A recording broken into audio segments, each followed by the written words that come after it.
বৃদ্ধাশ্রম, এই কথাটা শুনলেই বুকটা কেমন যেন একটু করে ওঠে। হ্যাঁ, সেদিন চলে গিয়েছিলাম এরকম একটা বৃদ্ধাশ্রমে দাদু দিদিগুলোর সাথে কিছুটা সময় কাটাবো বলে। এটা আমার অনেক দিনেরই একটা ইচ্ছে ছিল, আর ঈশ্বর আমাকে সেই সুযোগ আর সামর্থ্য করে দেবে, তাও আবার আমার জন্মদিনের দিন। এটা তো ওনারই ইচ্ছে আর আশীর্বাদে হয়েছে।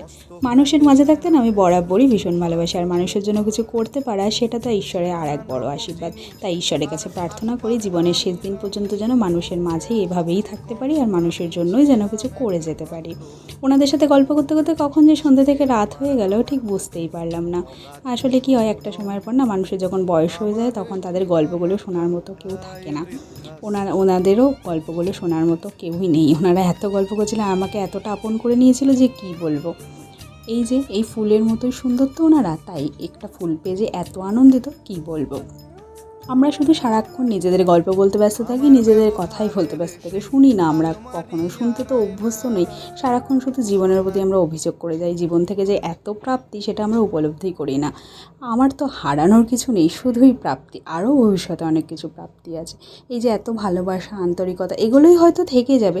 কিছুই তো সঙ্গে নিয়ে আসিনি, আর কিছুই সঙ্গে নিয়েও যাব না আমরা।